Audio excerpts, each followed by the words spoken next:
On va prendre un texte de la Gemara de Masechet Sanhedrin, qui est à la suite du dernier cours, qui paraît être juste un fait divers, mais en fait, à travers ce que la Gemara nous raconte, entre guillemets, ce fait divers, il y a un enseignement très important pour nous tous. Alors, de quoi s'agit-il ? Il faut savoir qu'à l'époque de la destruction du premier temple, dans le voisinage, c'est-à-dire tout proche, qui était même en Israël même, vivait, parce que la terre d'Israël n'était pas occupée que par le peuple d'Israël, il y avait d'autres peuplades qui vivaient en voisinage avec le peuple d'Israël, et parmi eux, il y avait Ammon et Moab, qui nous savons qui descendent des filles de Lot. Donc, on sait que finalement de Moab est sorti Ruth à Moabia, ça veut dire que à l'origine, dans ces personnages-là, il y a des étincelles de lumière, et c'est peut-être la raison pour laquelle Abraham va rapprocher Lot pendant un certain temps, en essayant même de le faire basculer du bon côté. C'est un libre arbitre que a Lot, mais qui ne sait pas faire le bon choix.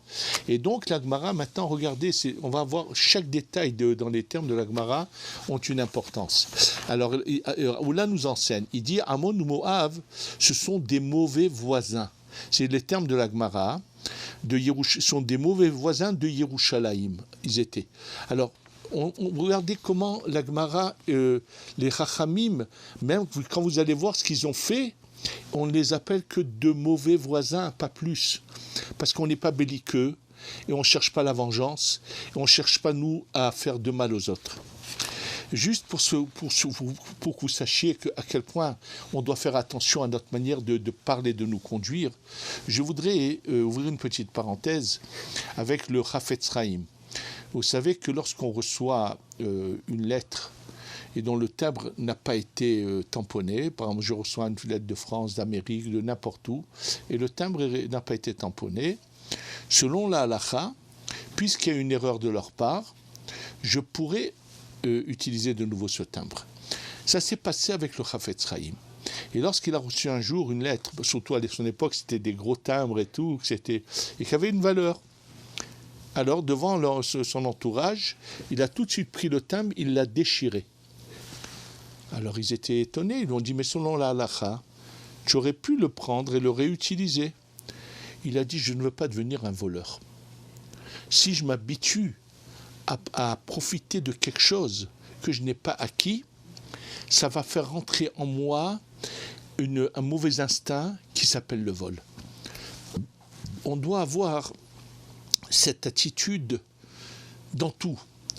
Lorsqu'on voit quelqu'un faire du mal, lorsque récemment il y a eu des agressions de fanatiques islamistes qui ont tué des gens, on doit être retourné et on doit vraiment presque en pleurer parce qu'on est en train d'assister à un acte ignoble, cruel, et on ne doit pas, il faut pas que ça ait une influence quelconque sur nous.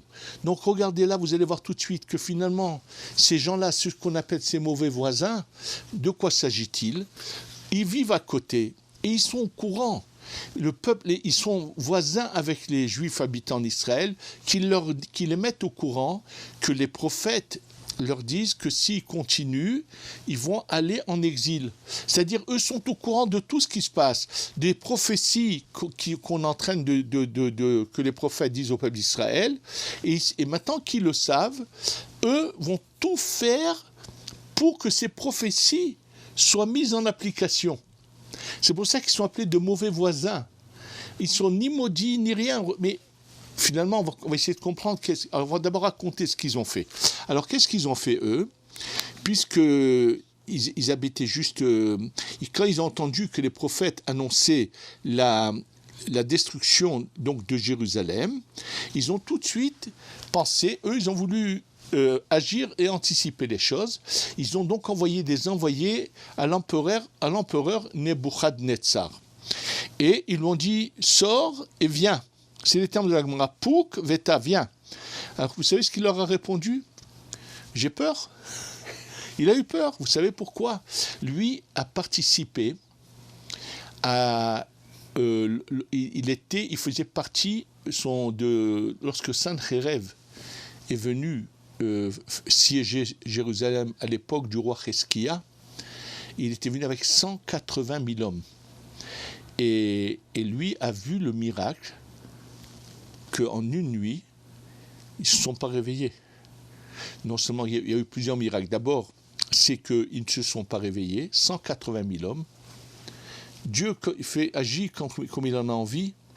Dieu n'a pas besoin ni d'un balai, comme certains ont dit comme bêtise que les musulmans sont le balai de Dieu. Dieu n'a pas besoin de balai de qui que ce soit. Personne ne connaît les façons, la manière dont Dieu veut gérer le monde, quand est-ce qu'il voudra juger ceux qui ont fait du mal. Ce n'est pas notre affaire. Mais en tous les cas, lui qui avait vu qu'en une nuit, tous sont tous retrouvés morts le lendemain, et finalement tous ces corps-là ne sont pas restés faire de la putréfaction sur Israël.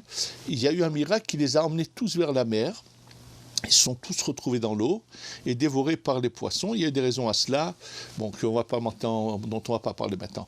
Donc lui, Nebuchadnezzar, savait pertinemment que ce qui s'était déjà passé. Donc il dit, j'ai peur qu'on me fasse comme ce qu'on a fait au précédent, c'est-à-dire de qui s'agit-il? De Sancherib. Vous savez ce qu'ils lui ont répondu? Et c'est marrant que la Gemara ramène leurs termes, mais c'est pour vous dire à quel point ils avaient la connaissance de Dieu. Ils lui ont répondu, Shalhoulé, donc ils répondent à Nebuchadnezzar, qui en aish bebeto. Le mari n'est pas dans sa maison. Alors le Maharsha nous explique que ça veut dire le mari quoi. Eux ils savent ce qui se passe avec Dieu. De quoi s'agit-il? C'est le Michelet. Oui, c'est un passouk dans Michelet.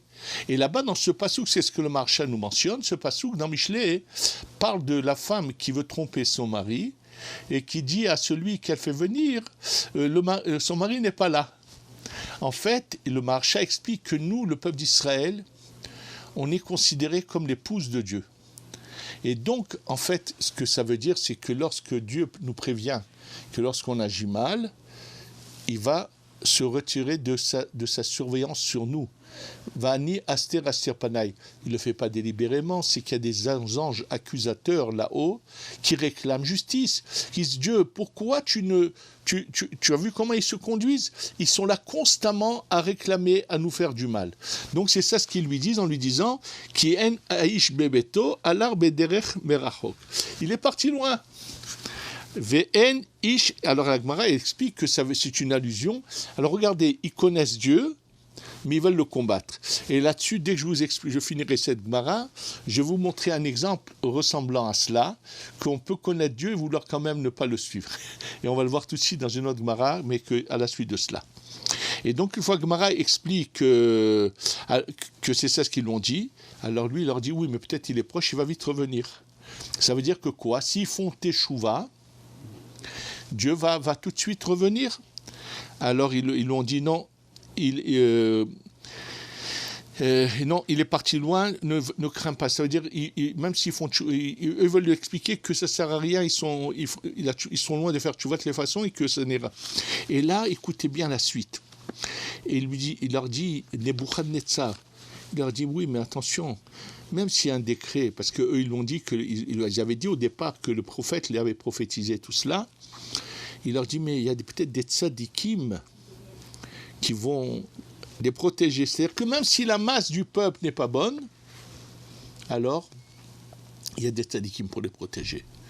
Et la suite est terrible et fait frissonner. C'est que quand Akadosh Baruch Hu veut mettre en application des décrets qui ne sont pas à notre avantage, malheureusement, des fois, il prend les tzadikim et les emmène près de lui au Gan Eden. Et il n'y a plus de protection. C'est marqué mi pene ara'a ne esafat tzadik. Il n'y a plus de protection à cause du mal. Le tzadik, des fois, part vers le haut. Et c'est ça ce qu'il lui dit, malheureusement, et que si eux s'adressent à Kadosh Baruch Hu, ils risquent d'écouter. Et là, bien sûr, finalement, eux, ce qu'ils vont ensuite dire, mais c'est loin, il avait peur, ils lui donnent une route à suivre, qui est plus courte. En fait, eux, ils avaient l'habitude de venir de la Babylonie, qui est l'Irak d'aujourd'hui, par la Syrie, alors que si coupé par la Jordanie, il semble que c'était pas un chemin emprunté. Bon, c'est pas important. Et il a peur parce que c'est l'hiver. Et ensuite, il leur dit, j'arrive avec mon armée, mais où c'est que je vais les installer? Et là, celui qui ne connaît pas un peu l'histoire d'ici de Jérusalem n'arrivera jamais à comprendre. Depuis déjà un moment, ici, à chaque fois qu'on a creusé dans beaucoup d'endroits autour de Jérusalem, il faut savoir qu'à cette époque-là, du premier temple, comment les gens étaient... Il n'y avait pas de cimetière comme aujourd'hui. C'était totalement différent. Quand quelqu'un partait de ce monde, on l'enterrait dans un coin de terre précis. On attendait 1 an. Et après 1 an, on ouvrait le cercueil. Il ne restait que des os. Et on confectionnait un boîtier en pierre, on réassemblait les os, on les plaçait dans une certaine manière, et il y avait c'était creusé dans la montagne, chaque famille avait une sorte de pièce, et ils savaient creuser dans la roche, et on plaçait cette boîte dans la roche. Donc en fait, ceux qui connaissent ce genre de choses, il y a des endroits où on peut les voir encore, où il y avait ce qu'on appelle Maharot Gvura. Ce sont des cavernes d'enterrement. Et ce sont vraiment des choses qui ont été creusées dans la roche.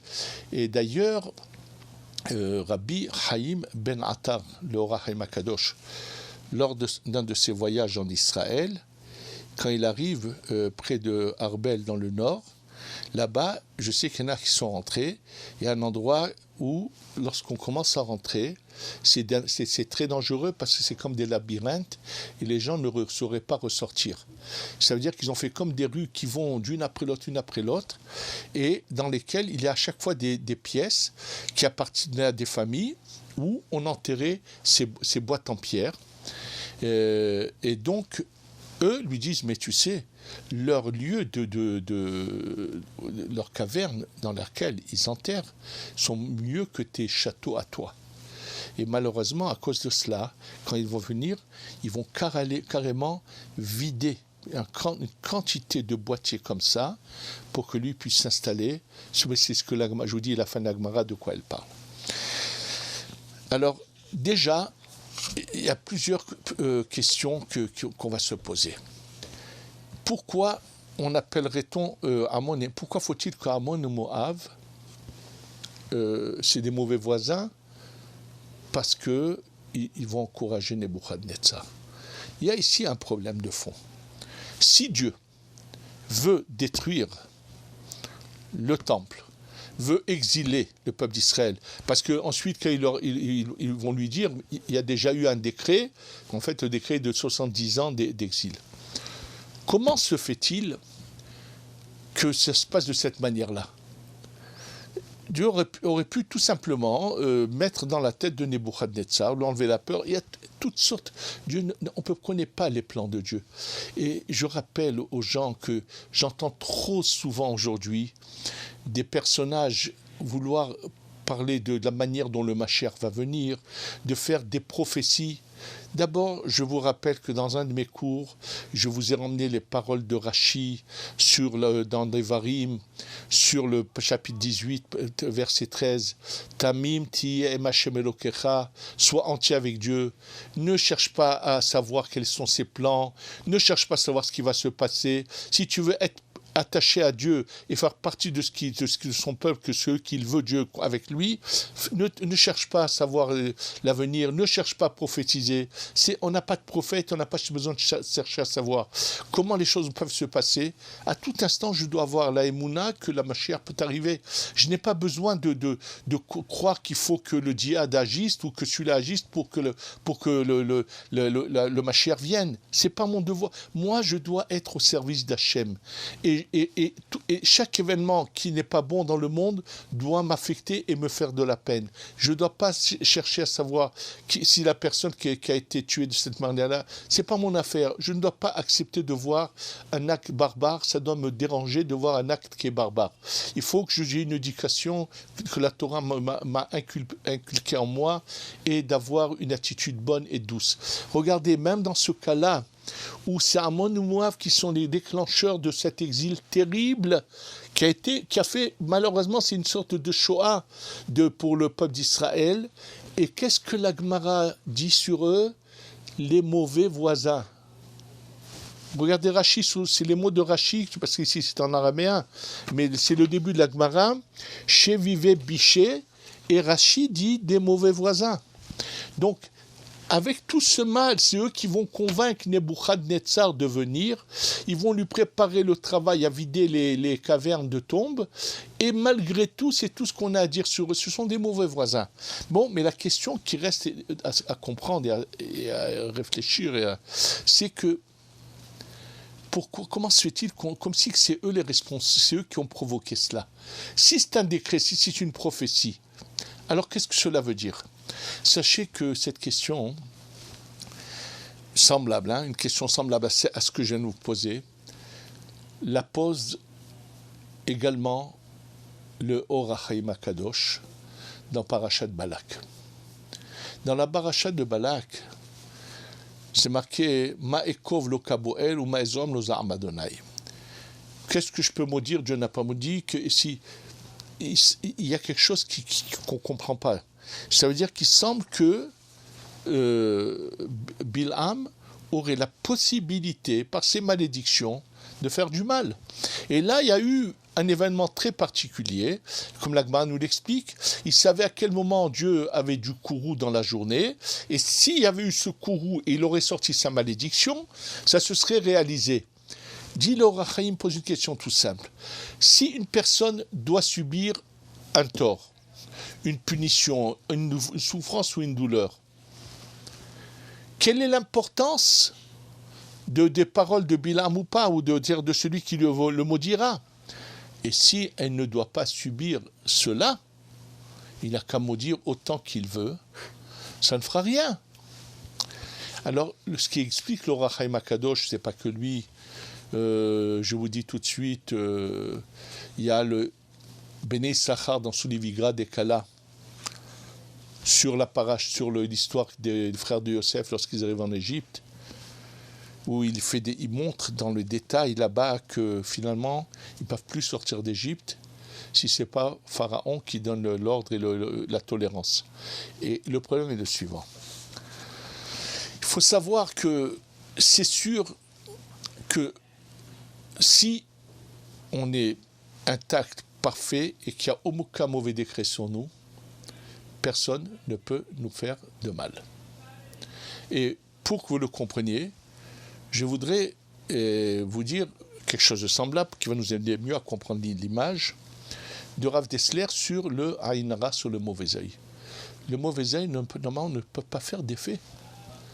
Alors, comment peut-on... Et pourtant, nous savons que la Gemara dit que ça existe, que Rav, lorsqu'il est rentré dans un cimetière, et avec sa vue spirituelle, a vu que la grande majorité n'étaient pas morts à l'âge où ils auraient dû mourir, ils sont partis avant à cause des mauvais yeux. Alors, de quoi s'agit-il?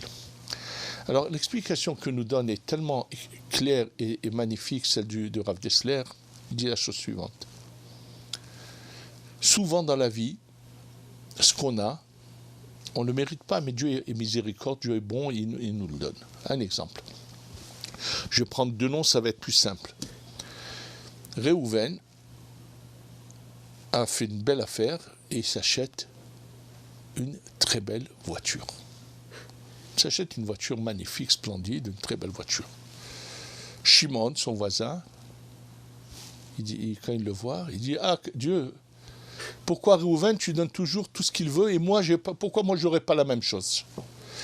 Sachez qu'au moment où quelqu'un, même qu'un regard avec une pensée telle qui lui passe dans la tête, il y a un ange qui va tout de suite là-haut et demande à Kadosh Baruch Hu Shimon a vu que tu as donné à Rouven et à lui tu ne l'as pas donné et il ne comprend pas pourquoi lui il n'aurait pas la même chose.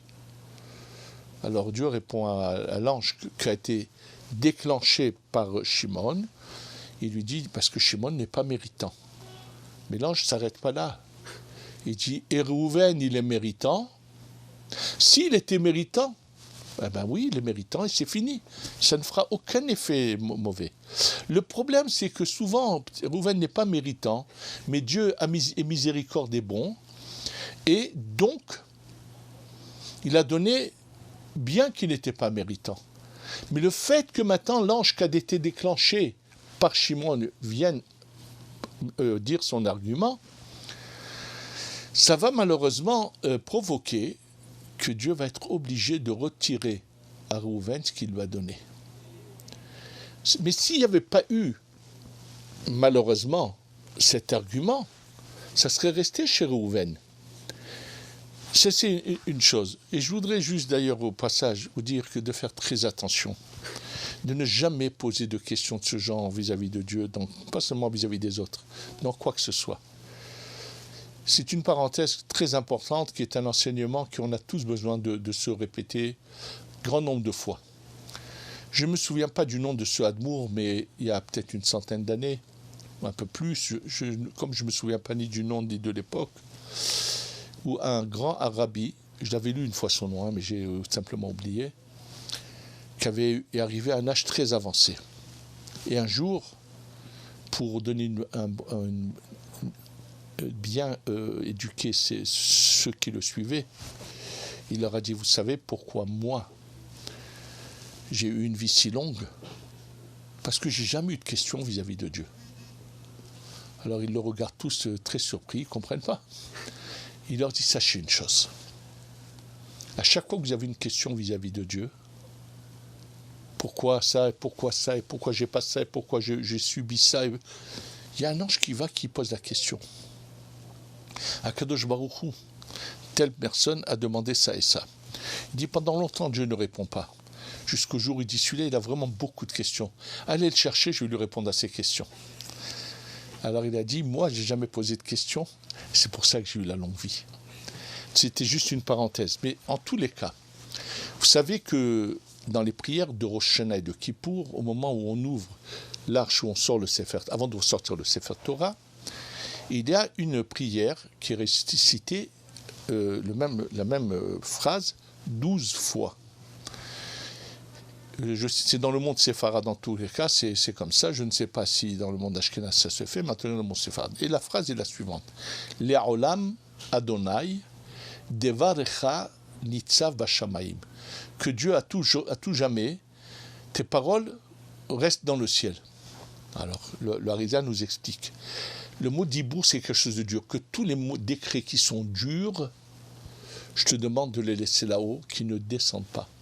Il peut y avoir beaucoup de décrets pas bons pour nous, mais Dieu peut les annuler. Je vous rappelle les paroles du Rambam.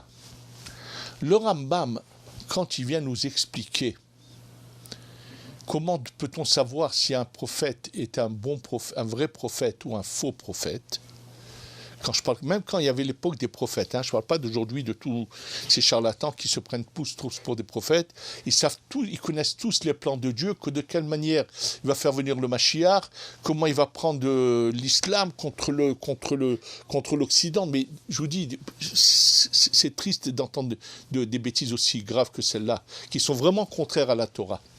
Et donc, quand il y a des mauvais décrets là-haut, dit le Rambam, même si un prophète vient, c'est le cas ici justement de notre Gemara, annonce une mauvaise prophétie, que Dieu va faire ça, ça et ça et ça. Et en fin de compte, cette mauvaise prophétie ne s'est pas passée.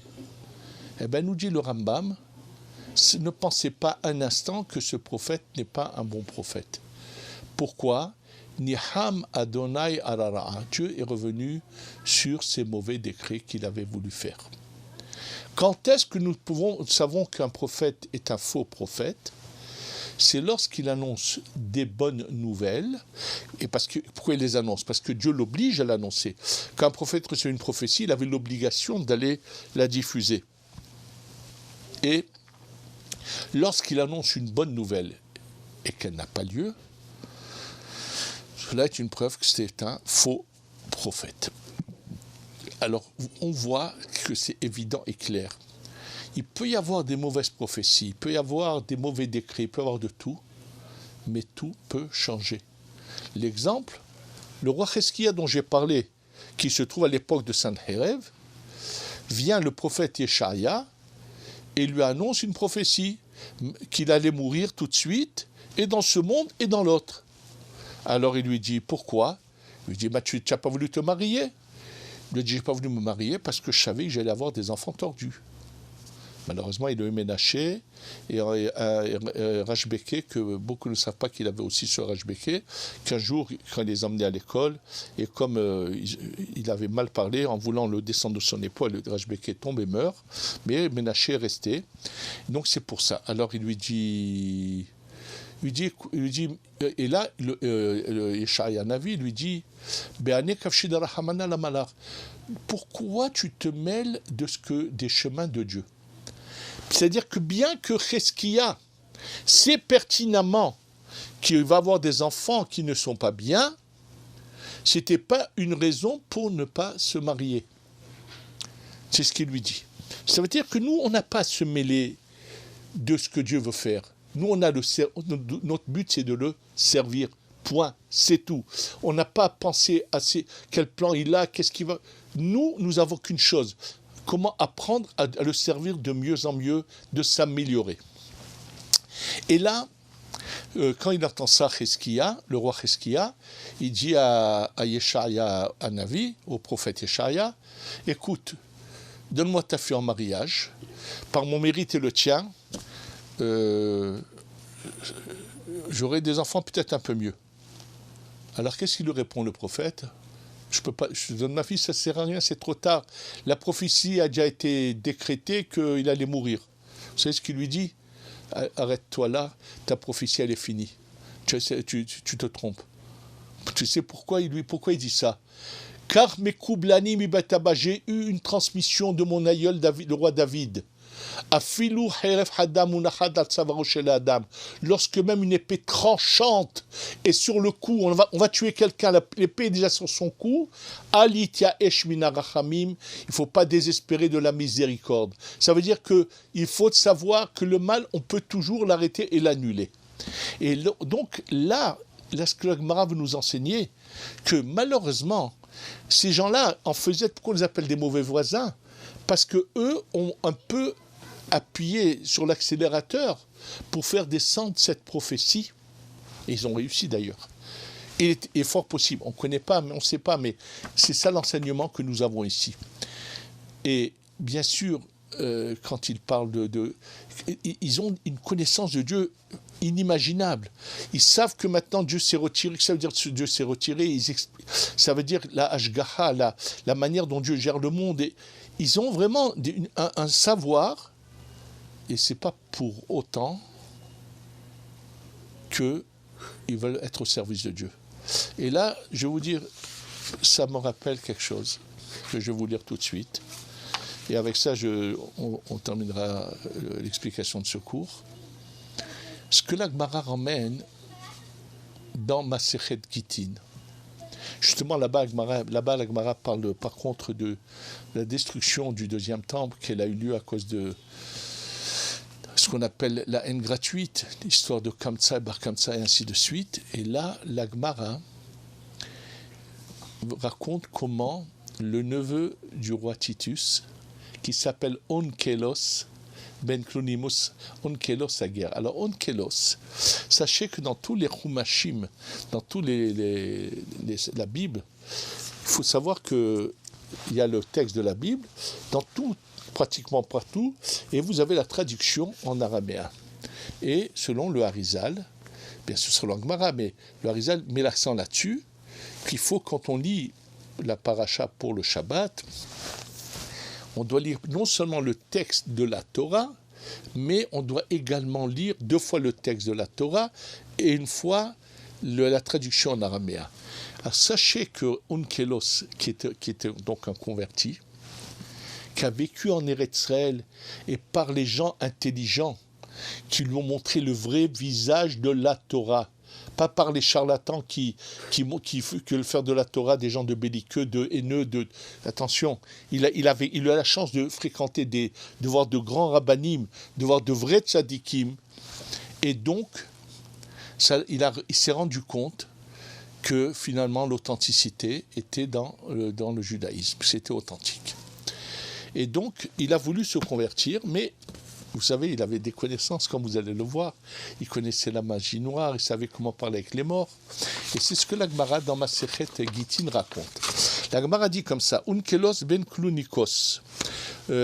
Donc Unkelos, le fils de Klunikos, qui est qui? En fait, Klunikos était marié avec la sœur de Titus. Donc la Gemara dit, il est le neveu, par du côté, la sœur de Titus, c'est sa mère. Et Ba'il et Agayure, il veut donc se convertir. Mais il veut. Alors qu'est-ce qu'il fait? Par sa magie noire, par ce qu'il connaît, par ce qu'il sait, ce qu'il a. Il rentre en lien avec Titus qui est déjà mort, avec l'âme de Titus qui est là-haut. C'est marqué dans la Gemara. Et il lui dit, dis-moi, toi tu es maintenant là-haut, tu sais la vérité. Et qu'est-ce qu'il lui dit? Il lui demande la chose suivante. Man hashiv beha'u alma. Dans le ciel, qui est le peuple élu? Qui est celui qui est le plus important? Le peuple élu tel quel, voilà. Vous savez qu'il a parlé? Israël. Il lui dit, c'est le peuple d'Israël. C'est une fois qu'il est là où il le sait. Mais attendez, le fait de le savoir, ça ne le fait pas changer pour autant. C'est-à-dire que même après sa mort, il y a un libre arbitre. Écoutez bien. Il lui demande, Maoulé daboukebehu. Qu'est-ce que tu penses si je me convertissais? Qu'est-ce qu'il lui répond? Ils ont trop de mitzvot, trop de commandements, tu n'arriveras pas à le faire. Et qu'est-ce qu'il lui dit? Il lui dit, écoute, va les combattre et tu deviendras le grand de la génération. C'est-à-dire, il sait la vérité. Il sait que c'est le peuple d'Israël qui est le peuple élu. Et qu'est-ce qu'il lui dit? Tu n'y arriveras pas. Il lui dit au contraire, tu veux devenir un grand personnage, un grand dirigeant? Va te battre contre eux. Mais il lui cite un pasouk qui est marqué d'ailleurs dans Echa, dans les Lamentations. Ayut Tsarea les roches. Ceux qui ont voulu combattre le peuple d'Israël sont devenus des têtes. Il connaissait même l'enseignement des Chazal, que tout celui qui veut faire du mal au peuple d'Israël, il devient une tête, il grandit, il obtient un poste important. Bon, la Gemara après il lui demande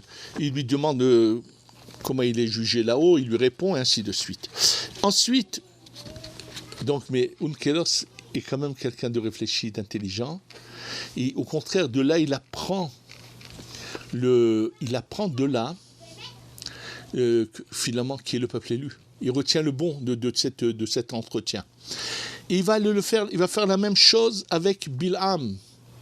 Il rentre en lien avec l'âme de Bilham et il lui dit la même question. Il lui pose la même question. Il lui dit qui est le peuple élu? Il lui dit le peuple d'Israël. Et quand il lui dit est-ce que je me convertis? Il est furieux. Lui, il est resté avec sa haine dans le cœur. Et il lui dit Lot idrosh lomam et tovatam koleyamim. Ne cherche pas leur bien. C'est-à-dire, il a la haine qu'il a, et reste en lui. Il est mort, et il sait la vérité, et pourtant cette haine innée qu'il avait de son vivant, où il a voulu faire du peuple au peuple d'Israël, reste là, et là présente. C'est-à-dire, c'est quelque chose qui est dans l'âme, qui n'est pas dans le nefesh de chacun. Bon, et il lui pose la question de comment il est jugé, c'est pas important. Et là, ce qui est très intéressant, c'est à qui il va poser la même question? Alors ça va tous vous surprendre.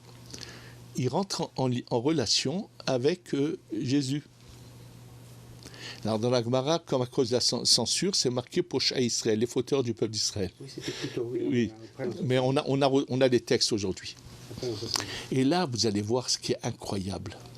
Alors quand il lui dit qui c'est qui est le plus important? C'est le peuple d'Israël. Il lui dit, qu'est-ce que tu penses si je me convertis? Aïe. Vous savez, là, je vais vous dire ce qui est marqué. Et je vous dirai tout de suite, bien sûr, aussi l'explication du Ben Ishraï. Moi, au départ, je ne l'avais pas compris comme ça, mais je m'incline devant ce que dit le Ben Ishraï, à moins qu'il y ait quelqu'un qui l'expliquerait différemment. Il lui dit Tovatam drosh, ra'atam lotidrosh. Cherche à leur faire du bien et ne cherche pas à leur faire du mal. Moi, je l'ai toujours interprété en bien, mais je vais vous dire tout de suite ce que dit le Ben Ishraï là-dessus. Kolanogea bahem, tout celui qui les touche. C'est pour ça que c'est un peu surprenant ce que dit le Ben Ishraï, mais je vous lis les mots comme ça, vous verrez par vous-même. Tout celui qui les touche, keilu nogea bebat eno. C'est comme si il touchait les yeux de Dieu. C'est une image, hein. Bon, la Gemara dit, regarde la différence entre les autres peuples et le fauteur du peuple d'Israël. Moi, je vous dis, pendant des années, je l'ai toujours compris d'un côté positif. Le Ben Ishraï, ça veut dire, je ne pense pas que c'est faux. Il y a ce côté positif, mais il y a un côté où peut-être auquel le Ben Ishraï a voulu mettre en garde, c'est que des fois, malheureusement, hein, qu'on vit dans une ambiance trop bonne, trop gentille, il y a une assimilation et c'est la perdition du peuple d'Israël. Alors c'est dans ce sens-là que le Ben Ishraï dit qu'il y avait dans ses paroles, lui il veut parler du côté très dangereux, c'est au lieu de les combattre, cherche leur bien et donc ils vont s'assimiler. Ce qui est un peu étonnant sur le Ben Ishraï, c'est que il n'aurait pas rajouté dans ce cas-là la phrase « ceux qui touchent à eux, c'est comme ceux qui touchaient l'œil de Dieu ». Ça veut dire que Dieu les surveille, les protège. Donc ce serait dans un... Mais ce qu'il dit quand même est juste et bon. C'est vrai aussi que malheureusement, pour ceux qui connaissent pas, il y a une histoire que dans ma jeunesse j'ai lue sur les derniers Juifs qui se trouvaient en Chine. Il y a eu un livre qui s'appelait Pivoine, écrit par Pearl Buck, qui raconte la fin de la communauté juive en Chine, et c'est l'assimilation qui a fait que cette communauté a disparu. Ils étaient très bons, et on les accueillait très bien. Malheureusement, ils se sont finalement mariés avec des Chinoises, et ça a perdu Donc c'est un côté qui est vrai. Mais ce qu'il faut retenir de cela, c'est c'est vraiment surprenant. Ils connaissent l'existence de Dieu. Quand on parle de Ammon et Moab qui veulent faire venir Nebuchadnezzar, ils savent qu'il y a des prophètes, ils savent ce que Dieu a dit au peuple d'Israël, ils savent que Dieu va venir punir le peuple d'Israël parce qu'ils ne l'ont pas écouté, et ils sont avides de vouloir voir sa fin, de le voir détruire. C'est des mauvais voisins parce que c'est un mauvais exemple pour nous. Nous, on est avides de voir le mal de personne. Il faut le savoir. On ne veut de mal à personne. La Gemara les appelle des mauvais voisins parce que c'est un mauvais esprit, quelque chose de mauvais à l'intérieur. C'est pas du tout ce que Hachem, ce que attend de nous Dieu, n'attend pas de ça. Il veut qu'on soit des gens parfaits avec une bonne conduite. Et là, on les appelle des mauvais voisins parce que ils veulent qu'une prophétie qui n'est pas bonne sur le peuple d'Israël soit mise en application. Et de là, on doit apprendre quel est notre rôle en tant que peuple d'Israël, à l'image de Dieu, de savoir avoir une conduite parfaite, humaine, qui ne supporte pas la cruauté, qui ne cherche le mal de personne. Notre seul but est de servir Dieu. Et si on pouvait montrer la vérité à tout le monde pour que tout le monde vienne servir Dieu, c'est notre but. Et c'est d'ailleurs une phrase dans la Gemara que le peuple d'Israël est parti en galoute pour que se rajoutent des guérims, des convertis. C'est pas qu'on fait du missionnarisme, on ne va pas chercher des gens. Mais par une bonne conduite, on peut donner la chance en nous conduisant comme Dieu veut qu'on se conduise, à des gens d'ouvrir les yeux et de savoir où se trouve la lumière. Qu'on fasse notre rôle, qu'on ne soit pas des mauvais voisins, qu'on soit des gens parfaits, droits, bon cœur, sans vouloir le mal de qui que ce soit, c'est ce qu'Hachem attend de nous. Et que finalement, que tout le monde ouvre les yeux et qu'on ait la Géoula Shlema, Bekarov, Bemera, Beyamenu, Amen.